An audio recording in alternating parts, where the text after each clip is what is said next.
dihormati sebagai Anda, manusia. PSN ini berarti pemerintah tidak melakukan hal itu? Saya kira iya, itu tidak dilakukan gitu. Tidak ada konsultasi publik yang memadai gitu, nasional. Diambil secara paksa. Secara paksa ya, dan tidak mendapatkan kompensasi. Itu persoalannya. Artinya memang Tapi negara selalu bilang ada kompensasi. kompensasi yang tidak memadai gitu. Itu yang menjadi problem. Anda serius ini mengatakan beberapa perusahaan yang sudah masuk ke sana tidak ada AMDAL-nya? Jadi AMDAL itu ada setelah dibangun. Oke.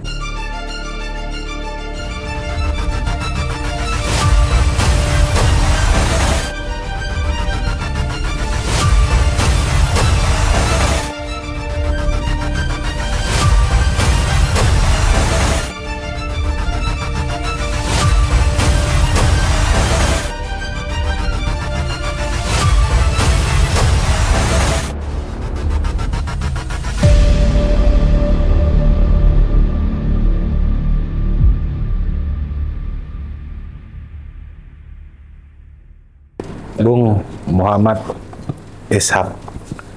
Assalamualaikum, Bung. Waalaikumsalam warahmatullahi wabarakatuh. Sudah lama juga ya, Bung.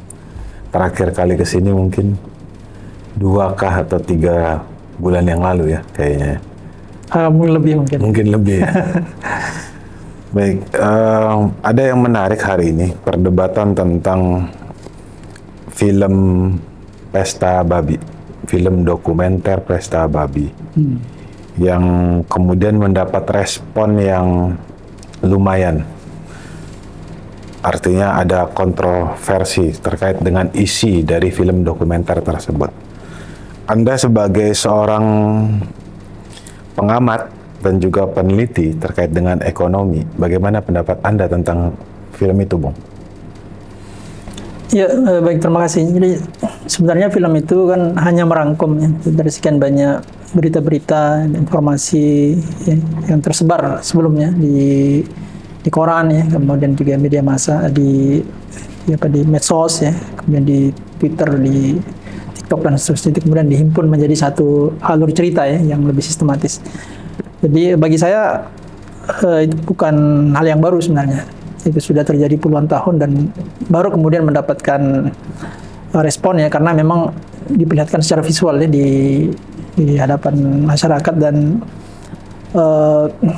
kebetulan saat ini sentimen terhadap pemerintah juga buruk kita, sehingga masyarakat melihat bahwa memang film ini sesuatu yang menggambarkan bagaimana penderitaan yang dirasakan oleh masyarakat Papua yang mengalami intimidasi oleh proyek PSN yang kemudian didukung oleh militer.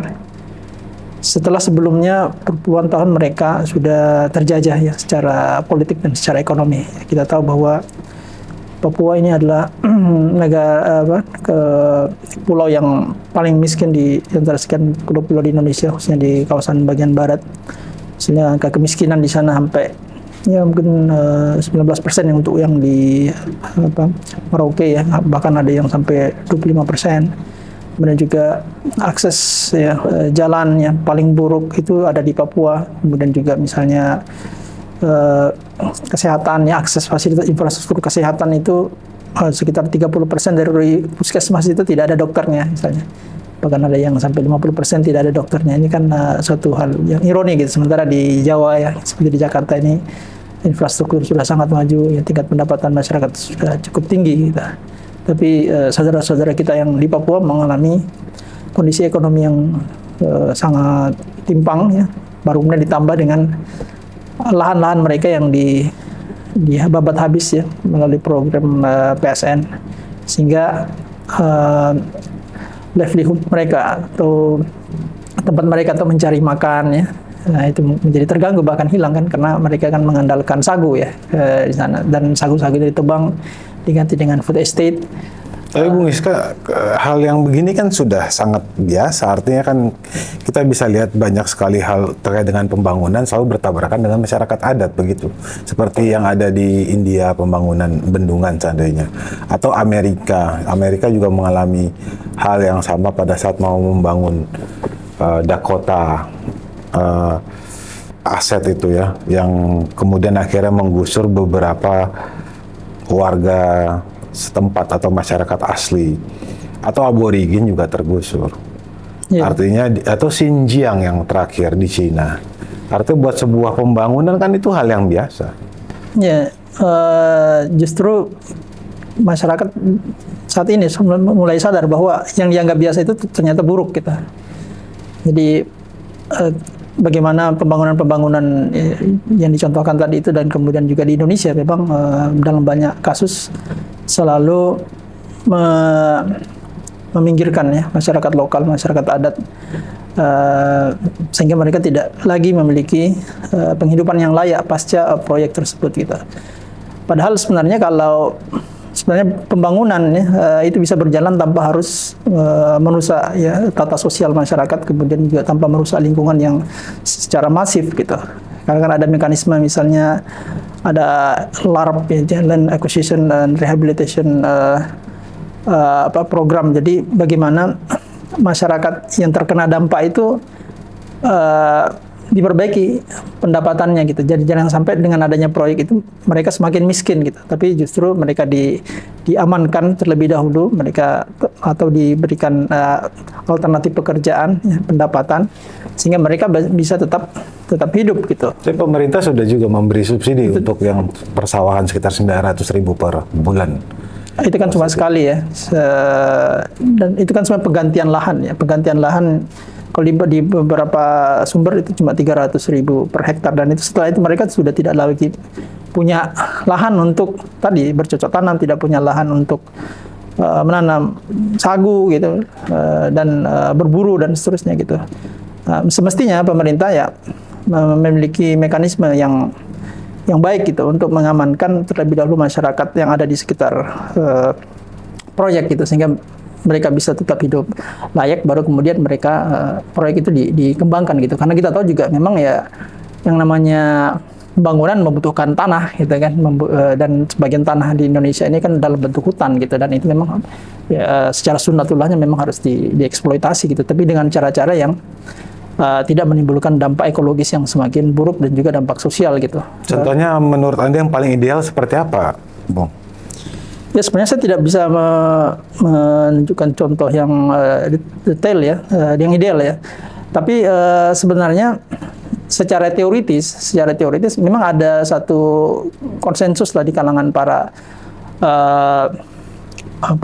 misalnya dari lembaga keuangan global ya, misalnya ada standar-standar internasional yang diberlakukan ketika suatu proyek itu berkaitan dengan lingkungan gitu, yang berkaitan dengan sosial hak hidup masyarakat lokal. Misalnya ada yang namanya FPIC gitu. Jadi Free Prior Informed Consent gitu. Jadi sebelum proyek itu dilakukan harus meminta pendapat konsultasi dengan masyarakat lokal gitu, karena mereka lah pemilik lahan sesungguhnya di situ gitu. Ataupun kalau mereka itu pengguna lahan yang ilegal karena sekian puluh tahun mereka itu hidup di tanah atau di hutan-hutan milik negara gitu, misalnya mereka tetap dihargai sebagai manusia gitu. Jadi mereka dimintai pendapatnya, mereka diperlakukan tidak seperti binatang gitu yang diusir tanpa ada arah gitu, tanpa ada kejelasan kemana mereka hidup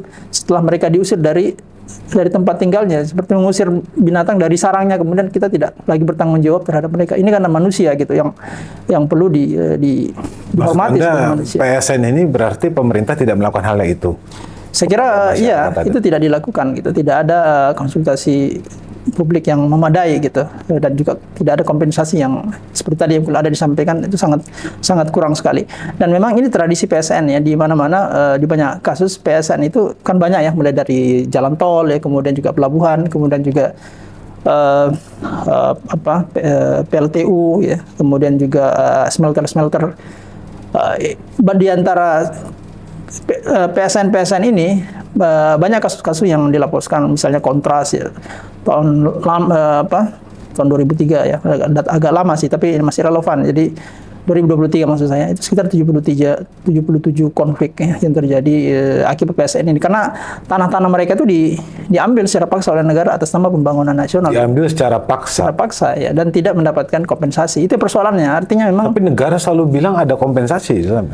kompensasi yang tidak memadai gitu. Itu yang menjadi problem gitu. Karena pemerintah ini lebih banyak ya, lebih berpihak kepada investor itu tadi. Jadi yang penting bagaimana agar investasi itu berjalan.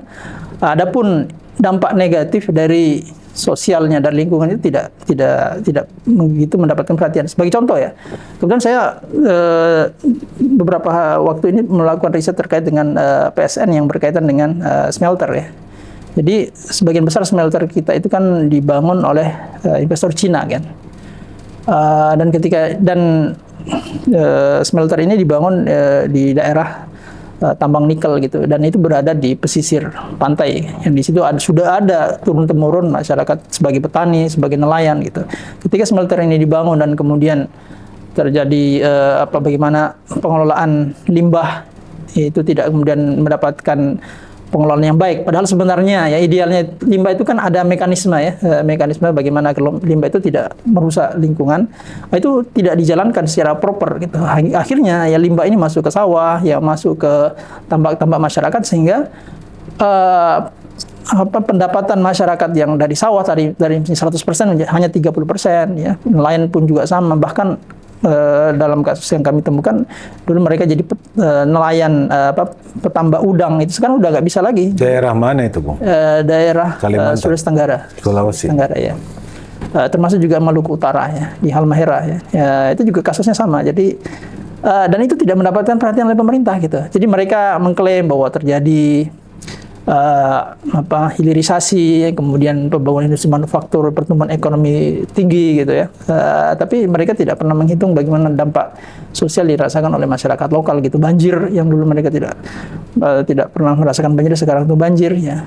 Dan juga biaya hidup mereka meningkat karena tadi ya, nelayan harus menggunakan BBM yang lebih banyak karena harus melaut dengan jarak yang lebih jauh kan gitu. Karena ikan-ikan sudah menjauh kan pesisir pantai sudah rusak gitu. Kemudian juga biaya kesehatan karena penyakit ISPA itu sudah sangat masif gitu. Ini kan nggak pernah dihitung oleh pemerintah, dan juga tidak pernah menegur atau menghentikan misalnya kegiatan-kegiatan pertambangan atau smelter ini yang terbukti melanggar, merusak lingkungan dan melanggar hak-hak sosial masyarakat situ. Itu tidak pernah diperhatikan. Bagi pemerintah adalah yang penting ekonomi tumbuh, ya, mereka ada ekspor, dapat devisa, itu yang menjadi prioritas mereka gitu. Ya, tapi masa kita tahu lah terkait dengan pembangunan smelter 2 periode zaman Jokowi, segitu masifnya digalakan proyek hilirisasi itu ya, terkait dengan konsentrasinya kepada nikel. Masa tidak ada dampak sama sekali untuk masyarakat yang positif dengan mega proyek yang sebesar itu? Artinya kan masyarakat juga terbantu, ada beberapa masyarakat yang akhirnya dapat pekerjaan, atau tidak sama sekali? Anda sebagai peneliti bagaimana? Iya, sebenarnya pemerintah juga menyadari bahwa memang atau juga masyarakat ya, setiap kali pembangunan itu, khususnya PSN ini pasti ada dampak yang positif gitu, termasuk tadi misalnya penyerapan tenaga kerja lokal ya, kemudian juga tumbuhnya ekonomi informal ya, seperti warung-warung, kemudian juga kos-kosan ya, itu terjadi. Kita tidak menafikan itu, tapi yang jadi concern kita adalah pemerintah tidak memberikan perhatian pada dampak negatifnya ini tadi, bagaimana kerusakan lingkungan ya, hak-hak masyarakat yang kurang beruntung, yang tidak bisa mendapatkan benefit dari pembangunan itu misalnya. Kurang perhatian atau sebetulnya pemerintah sudah mengukur dampak itu? Saya tidak ya, karena kita tahu bahwa begini ya, jadi sebenarnya ada safeguard-nya ya. Jadi ketika satu proyek itu kan ada aturan-aturan yang harus ditegakkan kan. Persoalannya adalah ketika undang-undang Omnibus Law itu dilakukan, itu kan salah satu tujuannya adalah mempercepat proses investasi gitu. Salah satu dan untuk mempercepat proses investasi itu kan perizinan itu dipangkas ya, kemudian proses penguasaan lahan itu dipercepat, ya, kemudian pendanaan itu dipermudah, ya, subsidi dan seterusnya, kemudian juga termasuk keamanan. Itu PSN itu mendapat banyak privilege, ya, dari undang-undang Omnibus Law itu, gitu, termasuk juga, ya, investasi yang lain. Nah, akibatnya, ya, undang-undang yang mengatur misalnya, ya, bahwa dalam proses pembangunan suatu industri, kawasan, misalnya kawasan industri itu harus memiliki analisis mengenai dampak lingkungan, kan. Jadi sehingga bisa diketahui ketika misalnya smelter itu dibangun atau ketika food estate itu dibangun, bisa diketahui kira-kira dampaknya secara lingkungan, misalnya apakah akan menimbulkan banjir, akan menimbulkan longsor, apakah akan menimbulkan kerusakan mata air, ya, masyarakat lokal. Itu kan diukur secara ilmiah, gitu. Nah, itu dalam kenyataannya itu tidak dilakukan. Bahkan ke PSN di food estate yang di Merauke itu tidak ada amdalnya, gitu. Dia hanya menggunakan amdal. Anda serius ini mengatakan beberapa perusahaan yang sudah masuk ke sana tidak ada amdalnya? Jadi amdal itu ada setelah dibangun. Oke. Jadi dan itu tidak pernah ada ceritanya. Jadi amdal itu akhirnya menyesuaikan dengan proyek. Jadi tidak pernah jadi proyek dulu dibangun, kemudian itu amdalnya menyusul. Dan entah bagaimanapun asesmen dari AMDAL ini tidak akan pernah bisa membatalkan proyek yang sudah berjalan, gitu. Misalnya di Kalimantan, sebatas formalitas begitu. Sebatas formalitas, gitu. Bahkan ya proses pengurusan AMDAL ini juga karena kan langsung di pemerintah pusat. Jadi kalau dulu kan di pemerintah daerah ada konsultasi dengan DPR, ada konsultasi masyarakat lokal,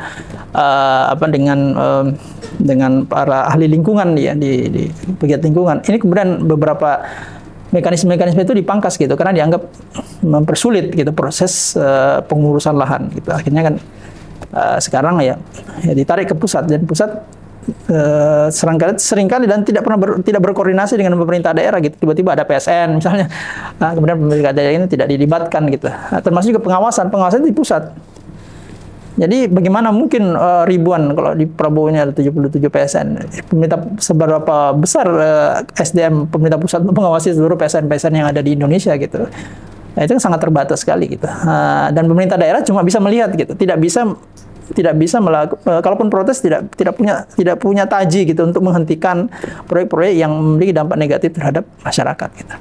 Baik, kita kembali ke tanah Papua, Bang. Kita lihat ini ada yang menarik di sana.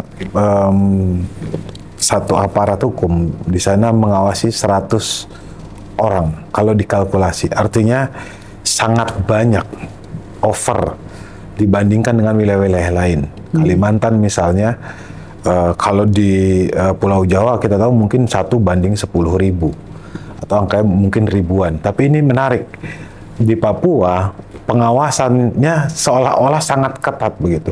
Satu aparat hukum mengawasi 100 orang.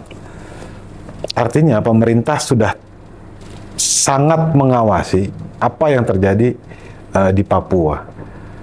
Sebenarnya ada apa ini? Kenapa diturunkan begitu banyak?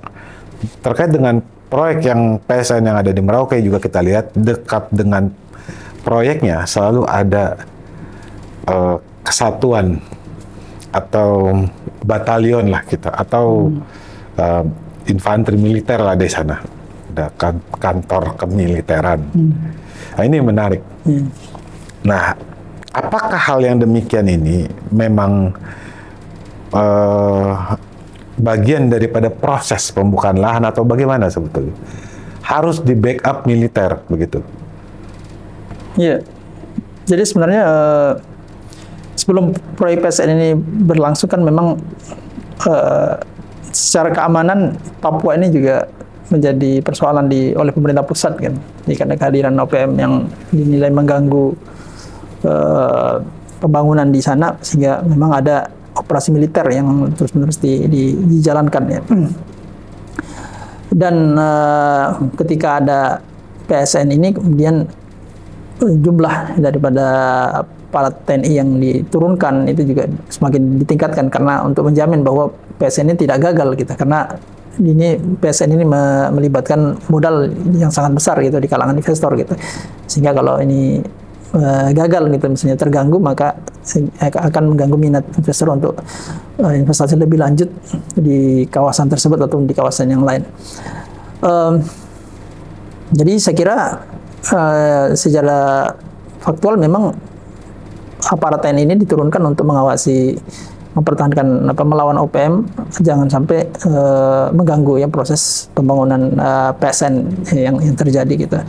Dan ini jadi pertaruhan pemerintah itu sendiri, dan apalagi ya, rezim saat ini memang sepertinya lebih banyak mempercayai militer ya dibandingkan sipil di dalam menjalankan program-program mercusuarnya ya, misalnya Koperasi Merah Putih, kemudian juga MPG, kemudian juga ya PSN yang berlangsung gitu. Jadi ini pertaruhan pemerintah saat ini gitu.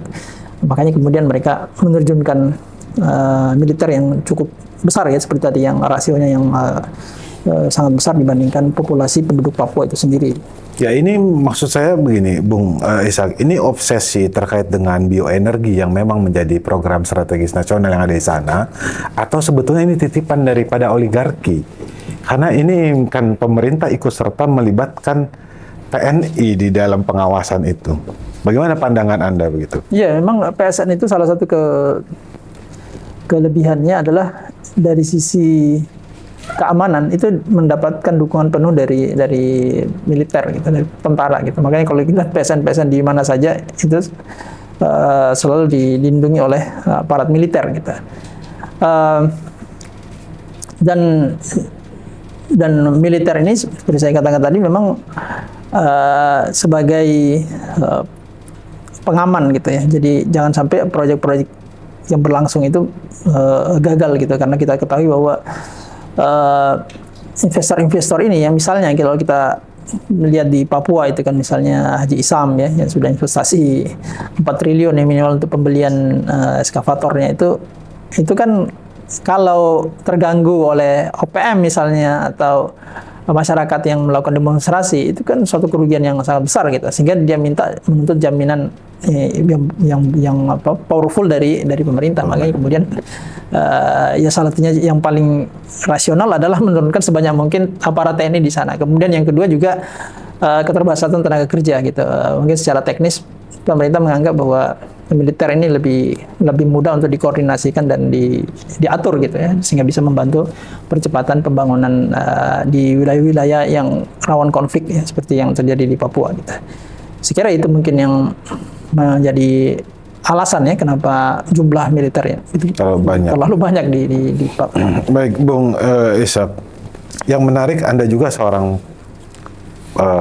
penggiat, pemerhati, bahkan pendakwah ya. Anda dalam beberapa kajian atau podcast saya juga suka melihat Anda selalu memberikan pandangan dalam sudut pandang Islam. Apakah terkait dengan pengaturan proyek seperti ini yang dilakukan oleh negara juga diatur di dalam Islam? Bagaimana untuk menggeser penduduk asli tadi demi kepentingan program pemerintah yang sehingga tidak memunculkan konflik lah begitu. Bagaimana model apa yang terjadi saat ini di Papua dalam pandangan Islam? Ya, baik. Sebenarnya kan kalau kembali ke Papua itu kan sebenarnya persoalan utamanya bukan karena ada PSN tadi itu. Jadi karena memang baseline dari kondisi sosial ekonomi masyarakat sebelum PSN itu memang sudah sangat rusak kan, sudah sangat buruk seperti yang kita diskusikan di awal tadi itu. Dan kenapa itu terjadi? Karena memang sistem ekonomi di Indonesia yang berbasis kapitalisme ini tidak menerapkan prinsip bahwa setiap orang itu dijamin kehidupannya itu, baik dari sisi pemenuhan kebutuhan dasarnya itu makanan, ya, pakaian, tempat tinggal, dan juga layanan pendidikan, kesehatan gratis, serta perlindungan keamanan gitu. Itu kan tidak terjadi bagi mereka itu warga negara Indonesia tapi tidak mendapatkan hak yang sama seperti yang kita rasakan mungkin di Jakarta ini kan. Sebenarnya seharusnya kalau dalam perspektif Islam ketika satu orang ya atau satu masyarakat itu sudah menjadi bagian integral dari suatu negara Islam ya, itu mendapatkan hak yang sama baik di kota ataupun di desa ya, di kawasan di kawasan barat atau timur ya, yang dekat dengan ibu kota atau yang jauh dari ibu kota, semua mendapatkan hak yang sama, yang setara gitu. Sama seperti sosialis kalau begitu. Pemenuhan dasar, kebutuhan dasar ya, kebutuhan dasarnya. Tapi kemudian dari perbedaannya dengan sosialisme, setelah ada jaminan kebutuhan dasar, jadi kebutuhan basicnya ini semua terpenuhi, baik itu oleh dirinya sendiri atau oleh intervensi negara ketika misalnya dia itu cacat atau kemudian tidak punya keluarga yang bisa anak-anak yang tidak punya keluarga, orang tua yang membiayai mereka, atau janda-janda tua yang tidak punya keluarga yang bisa mensupport kehidupan mereka, itu dibantu oleh negara ya melalui Baitul Mal. Nah, itu yang terjadi ya. Kemudian lebih di atas itu dia diberikan kesempatan untuk mengakses ya, mengoptimalkan pendapatan mereka dengan melakukan kegiatan bisnis ya, memanfaatkan potensi-potensi usaha yang ada di sekitar mereka gitu. Itu yang bedanya dengan sosialisme, karena sosialisme kan alat-alat produksi dikuasai oleh negara kan, dan masyarakat itu hanya bekerja menggunakan alat-alat yang sudah disiapkan oleh negara dan mendapatkan hasil sesuai dengan kebutuhan mereka gitu. Sesuai dengan kebutuhan mereka, sehingga ya orang yang punya produktivitas yang tinggi dengan produktivitas rendah tetap mendapatkan hasil yang sama gitu, itu kan yang mengakibatkan sosialisme komunis itu ditinggalkan dan tidak manusiawi memang ya. Kalau dalam Islam hak hidup dasar ini yang kemudian dijamin dan kemudian mereka mendapatkan kesempatan untuk mengembangkan ekonomi mereka, kehidupan sosial mereka. Tapi bedanya ya, ada sektor-sektor yang ini memang tidak boleh dikelola secara langsung oleh individu gitu, dan ini harus dikelola oleh negara gitu. Salah satunya adalah sektor pertambangan ya. Sektor pertambangan yang menjadi saat ini yang menjadi satu sumber utama pendapatan para oligarki gitu ya. Tambang nikel, tambang batu bara ya, kemudian juga penguasaan konsesi hutan yang 1 jutaan triliun ya, misalnya Sinarmas itu 4,4 juta hektar ya lahan yang berada dalam kekuasaan dia gitu.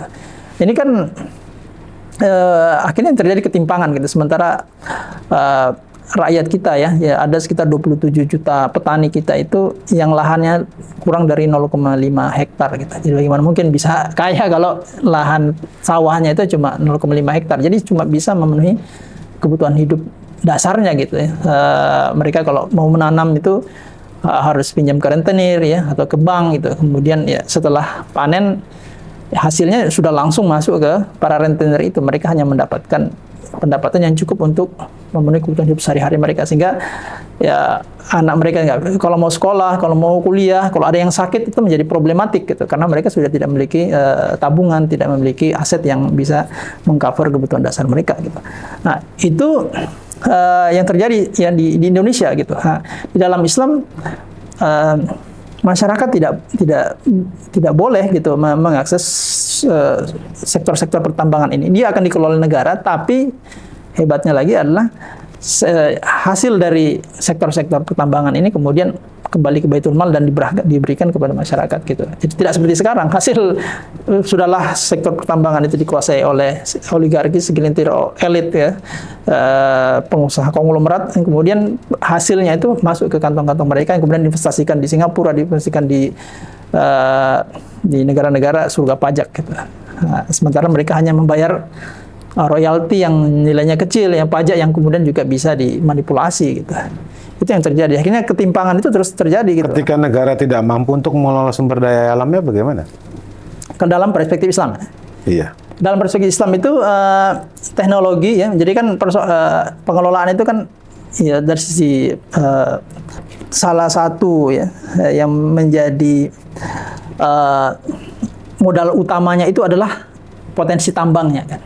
Potensi kekayaan alam. Jadi economic rent. Jadi tambang itu kan kekayaan itu sudah diciptakan Allah Subhanahu wa taala kita. Tinggal di privat misalnya. Iya, mas di privat. Tinggal ada teknologi untuk mengakses itu kan, untuk mengeksploitasi dan kemudian mengolah hasilnya gitu.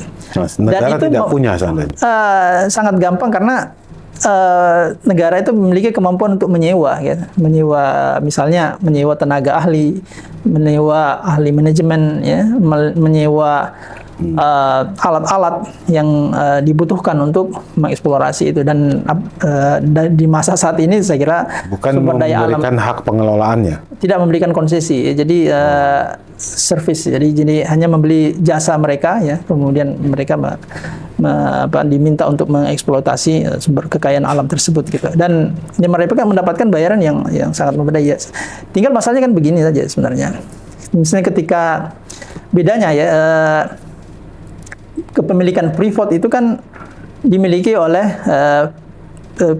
Freeport McMoran ya dari Amerika Serikat gitu, meskipun sekitar 49% lah, dan sebagian adalah Main ID.